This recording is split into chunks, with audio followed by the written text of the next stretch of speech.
todos, it's Tori, and we're here with Chef Joey. And Joe, it's been a minute. What do we have on the calendar for today? Today we're going to make a nice Wagyu ribeye steak. We're going to saute it and then finish in the oven and then finish it with a little bit of butter, sage, and thyme for a little bit of flavor.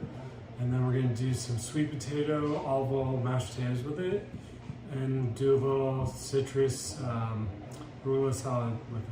Oh, nice. I'm really looking forward to it. Actually, this is going to be my dinner, so I'm really in for a treat today. All right, let's get started. All right, so what are we doing, Joe? We're going to season up this steak liberally with some salt and pepper. Okay. Make sure you season it evenly. Got it. So while Joe's doing that, we have already, really Joe, I didn't do this. Joe already peeled a sweet potato and then diced it up, and so it's over on the stove boiling, right, and just cooking through. Mm-hmm. So Joe did all of that, and now you're just liberally coating this with salt. And pepper. And pepper. Oh wow, you're even doing the sides. I wouldn't have thought to do that. Well, you don't know where the person's going to eat first, so you always want to try and make sure every piece is seasoned, so that way. Okay, wow. Interesting, when we would cook steaks in Spain, actually I didn't cook it, when I was with people in Extremadura, they would cook steaks and they would actually salt it at the end. Well, we're going to finish with a little sea salt at the end when it's sliced. Okay, cool. So, now you want to get your pan smoking hot and then put oil in it to make it sear. Okay. So this is when you want to use a blended oil versus extra virgin olive oil for this. And why is that? Because the flavor of it's going to be strong if you overtake the steak. Okay.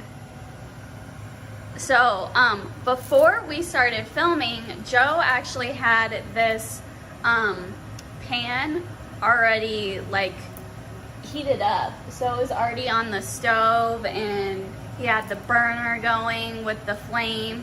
And so that's what he meant by, what'd you call it? Like smoking? Smoking pot. So the way you want to check a pan is if it's hot or not. Typically pans will heat from the sides up quicker, so you want to do like, take your hand and like go like have a claw, because the sensitive part of your fingers are going to be right here, and that's what's going to tell you. Let the center pot's ready. This I'm just waiting for it to get smoking hot. Okay, how long does that typically take for it to get smoking hot? I mean, we're kind of right there, so I'm going to start with the good side of the steak down. Okay. Oh my, look at that bad boy. And you're going to cook it a couple minutes on each side, and then we're going to put it in the oven for a few minutes. Okay, now in the restaurant, like, what is the right temperature? Like, how long? Is it medium rare? Like, what do you guys recommend or what do you recommend for cooking steaks? Like, what kind of temperature? I mean, it's all about doing it by feel and by how long. Like, typically 7 minutes. 6 to 7 minutes will give you mid-rare. 7 minutes and longer, like 7 or 8, will give you medium. And then well done is about 10 minutes. Okay, and how do you cook most steaks in the restaurant? Is it medium rare? Depends on the person's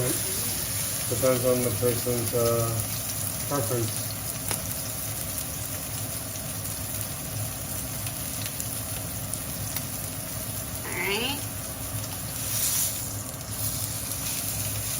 And then, what temperature have we preheated the oven?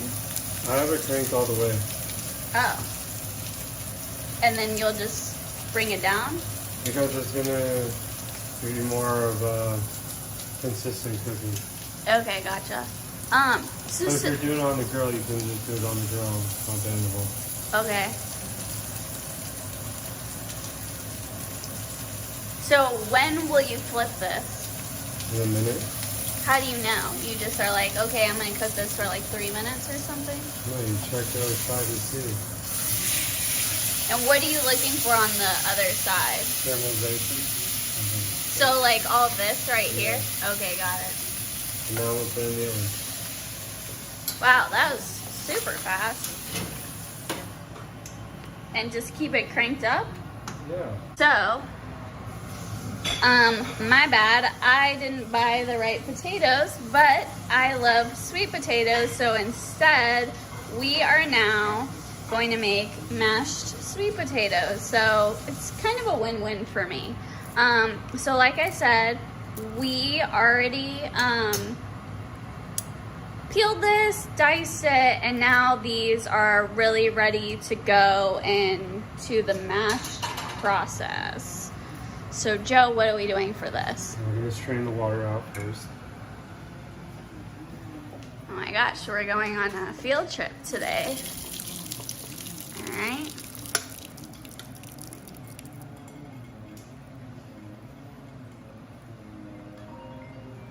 And then you want to get as much of the water out.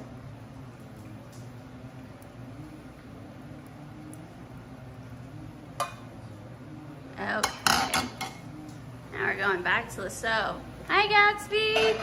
And sometimes what I like to do is, if I notice there's still a lot of moisture in the potatoes, is you want to try and get as much water out in the mash as I have more heat. Okay, and that will just like help them. Well, sweet potatoes, they don't really have a high starch content, so it's lower. Oh, so they have a lower starch content than regular potatoes? Yes. Oh, I had no That's why I idea. know crisp up is. Like, your regular potatoes. All right, so Joe is really getting in there and mashing.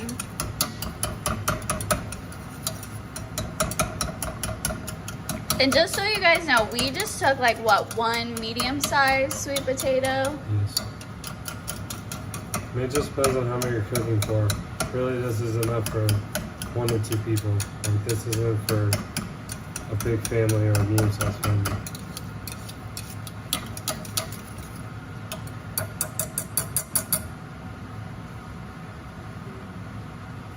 Salt. Okay, you're adding some salt, all right.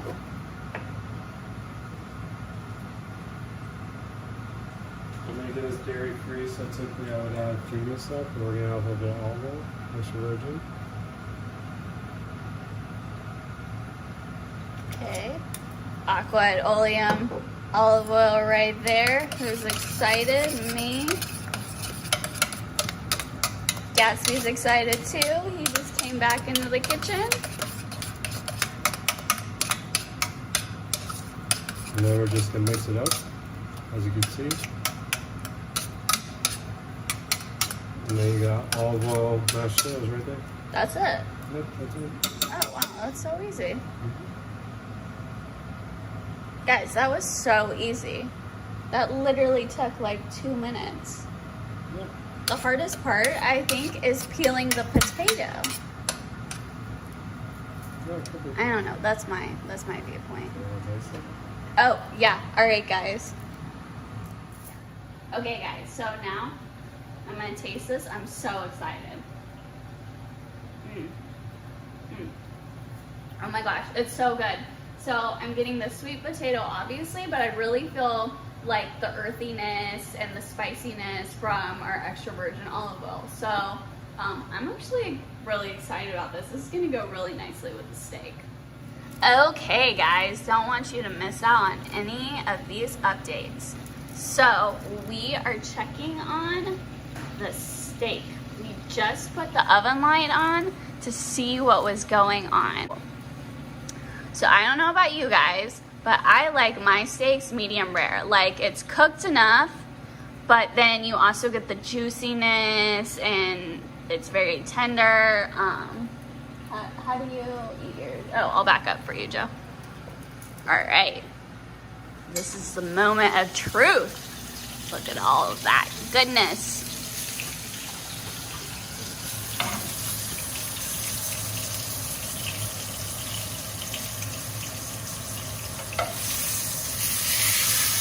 Wow, look at all that caramelization. So what I'm going to do now is I'm going to finish it with a little bit of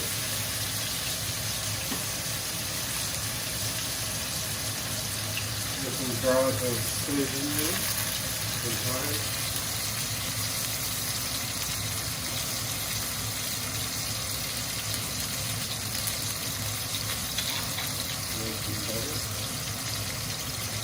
Wow, that is such a pretty picture. Look at all those herbs.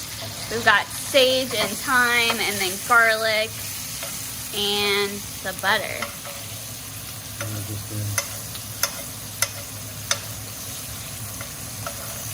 Oh my gosh, this is so easy. I think I might be able to do this.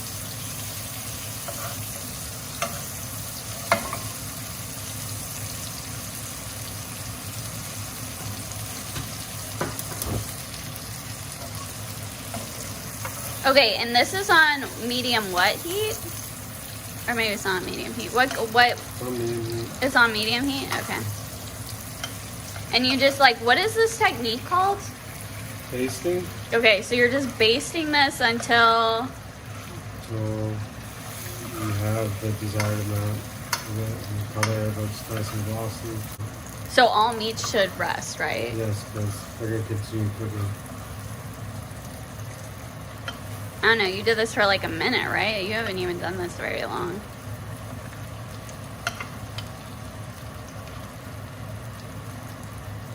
Oh my gosh, look at that puppy. I'm not gonna eat all of it. And you're only basting one side, you don't do both sides? Oh, okay. Get both sides. Okay, got it. Spoke too soon, folks. Got a little too excited.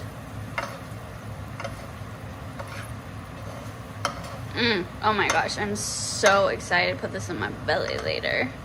It's gonna be so good.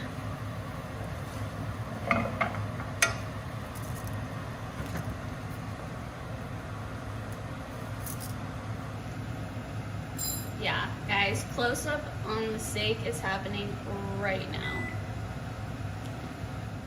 Okay, guys, this is the steak. Oh my gosh, it smells so good. You missed it because I am terrible with the camera, but I literally just smelled the pan with the sage and the thyme and the garlic. Oh my gosh, it was so heavenly. Okay, so Joe, how long are we gonna let this rest for? Okay, so we're gonna let it rest for a couple minutes, and while that's happening, we're now gonna make the citrus salad so that you have like a nice, something nice and light to really cut, you know, the heaviness and the richness of your steak. Okay guys, we're back. The steak is resting and Joe is adding some of our extra virgin olive oil to one lemon that I squeezed the juice of, okay? See, like all the goodies.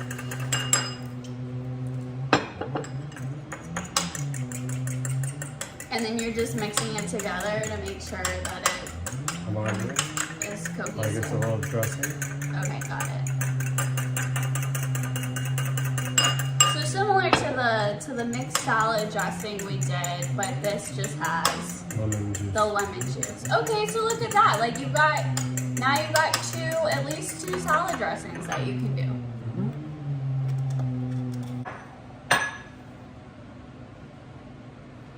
We're doing arugula because it's got a nice little pepperiness. Oh, so that will pair nicely with the pepper from the steak.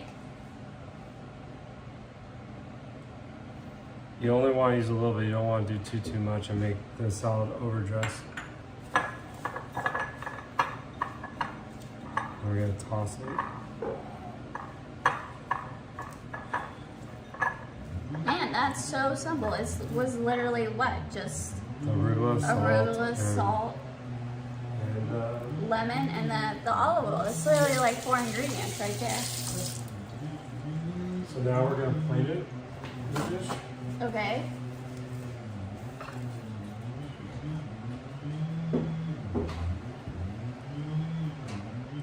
Joey is an expert plater. I always seem to make messes, but he is very good. He's always like, clean up the plate. Don't take a picture of that. You need to clean the plate. So you gotta sweep those down first. All right, look at this, guys. That's gonna be the anchor to our dish.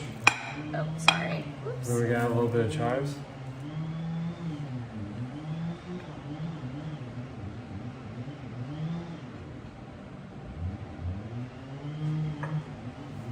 What do you mean by anchor of the dish? That just ties it, brings everything together? Pretty much. Okay. Now we got our nice ribeye steak. Oh my gosh. Sorry, Joe. Look at this bad boy. Ooh, let's bring you closer. Check that puppy out. So with the ribeye, you got the spinalis right here, the good fatty piece that everyone likes. Typically this is a single muscle. A true ribeye is gonna have a 3 muscle steak, but as you see, this is just 1 muscle. So I'm gonna use the nice colored slice to serve. And I'm just gonna slice.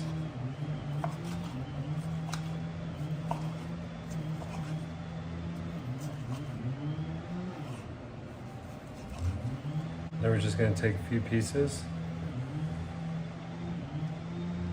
put it down nicely, take a little bit of our salad that we made. Oh my gosh. Guys, look at this. So good. Here, let me get this camera. Ooh, camera angle better.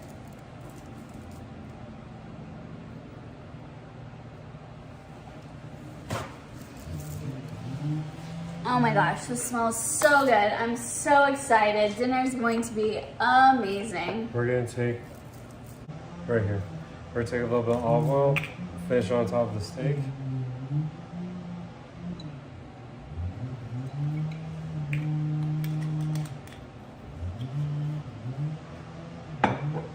We're gonna finish it with a nice little fine sea salt. And what's the difference between sea salt and regular kosher salt? It's practically the same, but this is more of like, some people call it Malden salt. It's a nice rock chunks. It's, Okay.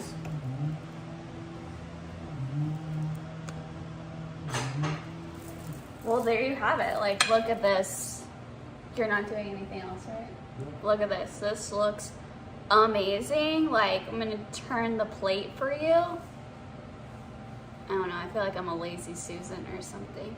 But, like, look, that just looks amazing. I'm so excited. And every single thing on this dish has our extra virgin olive oil on it. So literally it's like 3 dishes. Well, it's 1 dish, but it could be 3 separate things as well, dishes. Sorry, we're cutting off your head. Okay, so Joe, I'm gonna take a bite of this. So excited, guys. Like, literally the biggest treat for me right now. So how, if someone's going to the store or the butcher, I don't know, and they're getting their meat, like, what would you tell them to get for this? I mean, really, all of it depends on how much you want to spend. That's the big question, is how much you want to spend. Because there's different varieties, like there's prime, choice, and all that stuff. You can just go to the grocery store and get like some inexpensive meat. That's fine. You can do the same thing and just spice it up a little bit.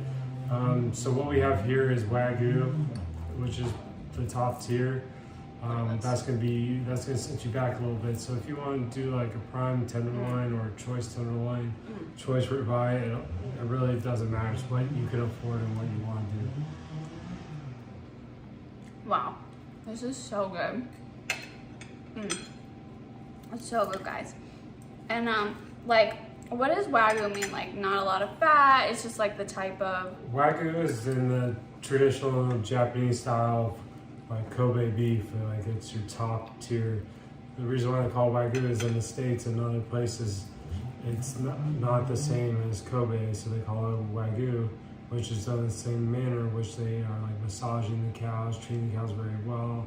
The fattiness of it is, it's nice and thorough. It's not just like you get clumps. It's just, you can tell the marbleization in the steak versus regular. Okay. Don't be afraid to ask your local butcher or in the meat section people there what they recommend and stuff. They may give you some helpful tips more than I might. But typically, it's just whatever you feel like making. You can do this with a hanger steak, any type of steak. Okay, yeah, wow. Like, this is amazing. I'm super excited. You should be too. 3 ways to use your olive oil in 1 dish. And this took us like, I don't know, less than an hour to do? All right. 15, 20 minutes. All right, well, thanks guys for coming. Thanks Chef Joe. It's good to have you back in the kitchen, and we'll see you guys soon.